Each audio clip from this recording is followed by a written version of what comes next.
तो चलिए आज बात करते हैं एक ऐसे मैच की जो आप कह सकते हैं सिर्फ क्रिकेट नहीं था, बल्कि एक जंग थी।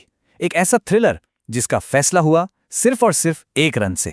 सोचिए जरा, ईडन गार्डन्स का मैदान खचाखच भरा हुआ।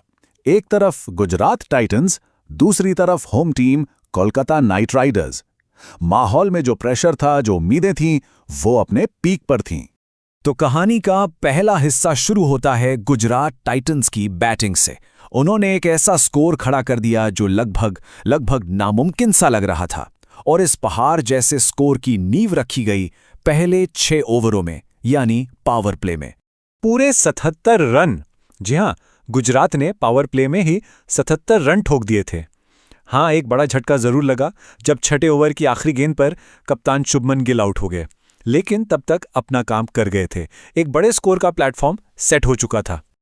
अब गिल के जाने के बाद मैदान पर उतरे साई सुदर्शन, और ऐसा लगा मानो वो किसी और ही ग्रह से बैटिंग करने आए हों। आते ही उन्होंने सीधा टारगेट किया केकेआर के स्टार स्पिनर वरुण चक्रवर्ती को, और उन पर एक जबरदस्त हमला बोल दिया। उनकी बैटिंग की स्पीड का अंदाजा लगाइए। सिर्फ 22 गेंदें लगी उन्हें अपनी 50 पूरी करने में। मैदान का ऐसा कोई कोना नहीं था जहां उन्होंने शॉट ना लगाया हो।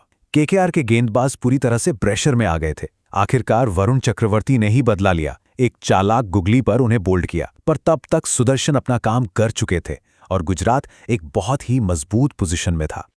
और सुदर्शन के आउट होने के बाद तो मानो तबाही का एक नया चैप्टर शुरू हो गया। मैदान पर आए ग्लेन फिलिप्स, जो स्पिन गेंदबाजों के लिए किसी बुरे सपने से कम नहीं, और उनका सीधा निशाना कौन था? केकेआर के सबसे अनुभवी गेंदबाज सुनील नरेन। फिलिप्स ने क्या किया?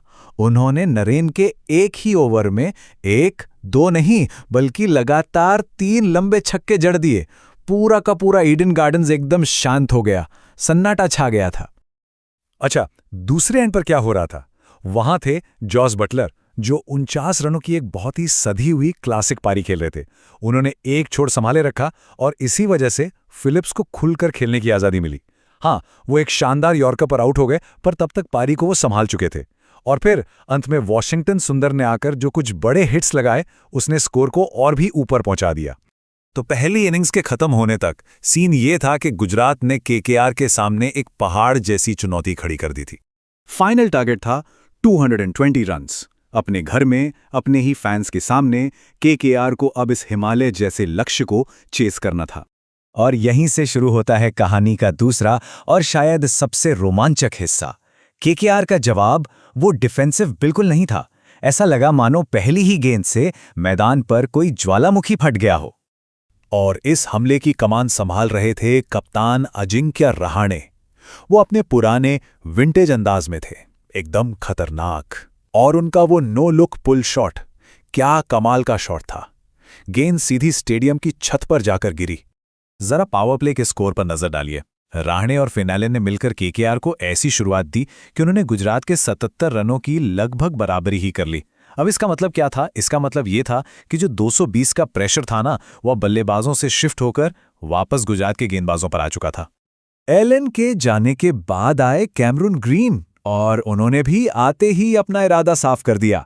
सीधा अटैक किया गुजरात के सबसे बड़े हथियार राशिद खान पर, और राशिद के एक ही ओवर में 3 लंबे छक्के लगा दिए।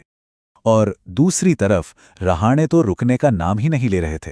उन्होंने भी बिल्कुल साई सुदर्शन की तरह सिर्फ 22 गेंदों में अपनी तूफानी 50 पूरी कर ली। इस पारी ने केकेआर को जीत की पटरी पर ऐसा दौड़ाया कि गुजरात के कैंप में अब टेंशन साफ नजर आने लगी थी। मैच पूरी तरह से केकेआर के कंट्रोल में लग रहा था। जीत उनकी मुट्ठी में नजर आ रही थी। और फिर आया वो एक पल जिसने मैच का पूरा रुख ही पलट कर रख दिया। 15वां ओवर था और फील्ड में कुछ ऐसा हुआ जिसने पूरी बाजी पलट दी। तो सवाल यही उठता है कि क्या यही वो एक लम्हा था जहां केकेआर के हाथ से मैच फिसल गया? देखिए हुआ क्या। 15वें ओवर में राशिद खान ने कमाल का कैच लेकर रहाणे को पवेलियन भेजा। फिर अगले ही ओवर में प्रसिद्ध कृष्णा की एक परफेक्ट यॉर्कर पर अंकुश रघुवंशी बोल्ड हो गए, और 18वें ओवर में अपनी 50 पूरी करने के बाद कैमरून ग्रीन भी चलते बने। मतलब एक के बाद एक 3 बड़े विकेट, और केकेआर अचानक से बैकफुट पर आ गई। अब बात करते हैं आखिरी 2 ओवरों की। इक्वेशन लगभग नामुमकिन हो चुकी थी, और सारी की सारी उम्मीदें सिर्फ एक नाम पर टिकी थीं, रिंकू सिंह। आखिरी ओवर, 6 गेंदों पर चाहिए थे 18 रन। गेंदबाज थे युवा अशोक शर्मा। पहली गेंद और रिंकू ने जड़ दिया छक्का। अब समीकरण हो गया 4 गेंदों पर 10 रन। लेकिन फिर अशोक शर्मा ने एक परफेक्ट यॉर्कर डाली, डॉट बॉल। प्रेशर वापस। अगली 2 गेंदों पर सिर्फ सिंगल आए। अब आखिरी गेंद पर चाहिए थे 8 रन। रिंकू ने छक्का लगाया, लेकिन जीत के लिए वो काफी नहीं था। और नतीजा, गुजरात टाइटंस ने वो मैच 1 रन से जीत लिया। केकेआर के लिए ये किसी हार्टब्रेक से कम नहीं था और गुजरात के गेंदबाजों ने जो कमाल का संयम दिखाया वो वाकई काबिले तारीफ था।